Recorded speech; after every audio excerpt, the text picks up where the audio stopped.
तो अमेरिका और Donald Trump युद्ध में क्या फंसे कि अब बताया जा रहा है कि जो ट्रंप प्रशासन है पिछले 15 महीनों में 20 से ज्यादा सैन्य जनरलों को उसने हटा दिया है। नमस्कार, मैं हूं नीलू। तो सवाल अब उठ रहे हैं कि क्या अमेरिका में सेना और सरकार के संबंध लगातार खराब हो रहे हैं। अमेरिका के रक्षा मंत्री पीट हेग्सेथ ने लगातार सैन्य जनरलों और कमांडरों को उनके पदों से हटाया है। सबसे नए अधिकारी जो थे जनरल क्रिस डोनह्यू, उनको उनके पद से हटा दिया गया, जो कि 2024 से यूनाइटेड स्टेट आर्मी यूरोप और अफ्रीका के कमांडिंग जनरल और एलाइट लैंड कमांड के कमांडर हैं। इस फैसले ने कई लोगों को हैरान कर दिया, क्योंकि फील्ड में उनके शानदार रिकॉर्ड को देखते हुए 4 स्टार वाले सम्मानित अधिकारी जनरल डॉनह्यू के बारे में ये अनुमान लगाया जा रहा है कि वो सेना के वाइस चीफ ऑफ स्टाफ बनेंगे और शायद एक दिन पूरी सेना की कमान संभालेंगे। लेकिन ट्रंप प्रशासन ने उन्हें हटा दिया। अब अनुमान है कि वो शायद कोई निचला पद लेने के बजाय नौकरी से रिटायर्ड होने की घोषणा कर दे। इस तरह के कयास लगाए जा रहे हैं। अब ट्रंप प्रशासन जनरलों और एडमिरलों की संख्या में 10% की कम करने की योजना पर काम कर रहा है। इसके अलावा 4 स्टार वाले पदों की संख्या में 20% की कटौती करना और नेशनल गार्ड के जनरल अधिकारियों की संख्या में 20% की कमी करना है।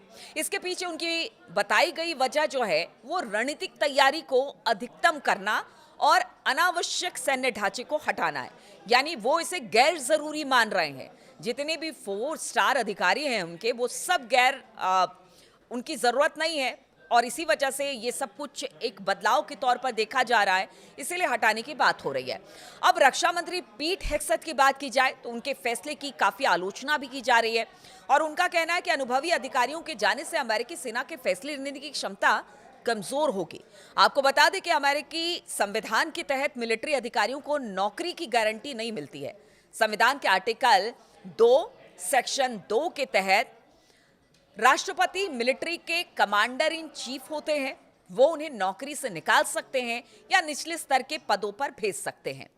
ट्रंप प्रशासन का आरोप है कि ये जनरल बाइडेन प्रशासन की विविधता, समानता और समावेशन, यानी कि जो डाइवर्सिटी है, इक्वालिटी है और इंक्लूजन है, ये सारी को प्राथमिकताओं की सेना में बढ़ावा दे रहे हैं, जिससे सेना की युद्ध क्षमता कमजोर हो रही है। और कहीं ना कहीं जो एक डिसीजन मेकिंग है ना, कि आप पहले अमेरिका के लिए कहा जाता था कि कहीं भी अमेरिका किसी देश पर अगर हमला करती थी या कुछ भी, तो बहुत बहुत एक स्ट्रेटेजी के तहत, मतलब तमाम प्लानिंग के बाद वो हमला किया जाता था।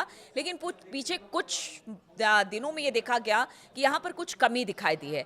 इसलिए कहा जा रहा है कि युद्ध क्षमता कमजोर हो रही है अमेरिका की। रक्षा मंत्री पीट हेग्सेथ का कहना है कि वो सेना को सिर्फ युद्ध जीतने और शारीरिक फिटनेस पर ध्यान केंद्रित करने वाले योद्धा मानसिकता के मुताबिक पुनर्गठित करना चाहते हैं। अब देखिए, यहाँ तो कोई दो हाथ तो करेगा नहीं, कई बार तो दिमाग और बुद्धि भी लगानी पड़ती है ना कई चीज़ों में। तो यहाँ पर वो सारी चीज़ें अलग हो गई है। अब यहाँ पर बताया जा रहा है कि फिटनेस पर ज़्यादा ध्यान होगा और साथ ही साथ जो मानसिकता के मुताबिक योद्धा जो होंगे उनको पुनर्गठित करना चाहेंगे। इस तरह की पीट हेग्सेथ बात करते हैं।